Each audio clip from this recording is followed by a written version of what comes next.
Hello everyone, welcome to this week's Astrology News Report, an alternate view of world events as seen through the lens of Vedic Astrology, presented by yours truly, Ron Berger. Today is February 7th, 2016. So let's take a look at the week that was, and how the planets' positions in the zodiac matched up with the past week's events. Last week, the Iowa Caucus came and went, and the results were different from what the pundits had predicted. The predictions for the Republicans were that Donald Trump would come out on top. Instead, he placed second, with Marco Rubio nipping at his heels and taking a closer than expected third place. Mercury is the planet of information and reports, and therefore journalism. Note that Mercury was in a stressful position relative to Pluto and Uranus, causing the reporters to go to extremes. Note, too, that Jupiter, the planet of judgment, has been simultaneously retrograde and conjunct Rahu, both of which distort the significations of Jupiter. So, Iowa is now in the rear-view mirror, and it's on to New Hampshire for the next test of the presidential campaign horse race. So right away there were another pair of debates. First was the Democrats, now down to just two, Hillary versus Bernie, last Thursday night. Here's the chart of the beginning of the debate. Note that Jupiter, the planet of truth and belief, is retrograde and conjunct Rahu, the eclipse point, which tends to obscure and confuse things. But Rahu is also the significator of obsession. So, simultaneously with obfuscation, we get an obsession to get at the truth. Interesting, too, that it's in the 12th house, the house of unresolved past karma. A lot of the debate was spent on whose record, Mr. Sanders or Ms. Clinton, made them a more bona fide progressive. Bernie says Hillary Clinton represents the establishment. I represent ordinary people. And from Hillary we get, I'm a progressive who gets things done. Also, note the square aspect between Mars, planet of conflict, and the Sun, planet of authority. A lot of the debate was about who was more qualified, via their beliefs or via their experience. Bernie stayed on message the whole debate. Hard to knock him off his spiel.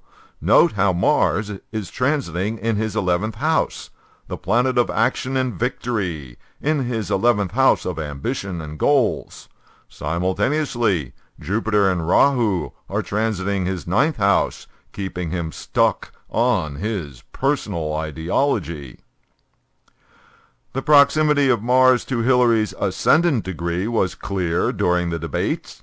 She was in full attack mode. Mars is nearly exactly conjunct her natal Venus, making her express herself with more passion. Ketu has been closely conjunct her natal moon, adding even more emotion. And then, on Saturday, February 6th, with 3 days until the New Hampshire primary, it was the Republican contenders' turn to take the stage for their final debate before the vote. Here's the chart of that debate, which took place in Manchester, starting at 8 p.m. Now, this is interesting. There are two exact square aspects going on here between two sets of planets. The square aspect is especially prone to conflict. Venus, the planet of compromise and agreement, is in exact square to Uranus, the planet of rebellion. Not much compromise possible there. And Mars, planet of aggression, is in square to the Sun, planet of reputation. Everyone in this debate was intent on destroying the other's reputation. And, of course, Jupiter, planet of truth, is quite disadvantaged, by being both retrograde and conjunct Rahu. The fact-checkers had a ball. Mostly, the contenders tried to show how tough they were on everything from bombing ISIS to waterboarding terrorists to forcing all pregnant women to give birth. Okay, so how's it look for Tuesday's voting in New Hampshire? Well, here's the chart of the start of voting, which technically gets started in the teensy town of Dixville right after midnight, in other words, in the wee hours of Tuesday morning. Mars, planet of conflict, shows up in the ascendant, still in Libra, the sign of social idealism. Note how Mercury, the planet of making decisions, and therefore integral to voting, has just moved into Capricorn, a sign noted for practical realism. And the moon, significator of the public, is in Aquarius, the sign of the social revolutionary. Well, this is all interesting, and we'll see how this one plays out. Also last week, Venus, the planet of negotiations and agreement, moved into place to become part of the Pluto-Uranus square. This put a lot of stress on Venus significations. Pluto indicates destruction and resurrection. Uranus is the planet of rebellion and disruption. Just 2 days after Syria Peace talks finally got started in Geneva, the UN envoy for Syria on Wednesday announced a temporary suspension in talks, saying the process will resume later this month, hopefully. Meanwhile, the fighting, bombing, and destruction intensified as Syrian government forces lay siege to Aleppo, the largest northern city held by the rebels. Tens of thousands of Aleppo's residents fled the bombing and are now trying to get into neighboring Turkey.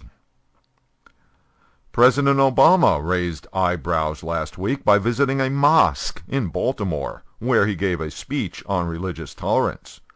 Not everyone was thrilled by the president's first visit to a mosque during his presidency. Taking a look at Obama's astrology chart, we see that Jupiter, planet of beliefs, and Rahu, significator of great desire, are together at the end of the sign Leo, where they are conjunct Mr. Obama's natal Mars. Mars is the planet of action. The 8th house indicates transformations, crisis, and potential for humiliation. Mr. Obama received a lot of criticism for his mosque visit. Okay, that'll do it for this week's Review of the Week. You can keep up with daily astrological developments and contribute your own thoughts by following me on Twitter @AstroNewsReport.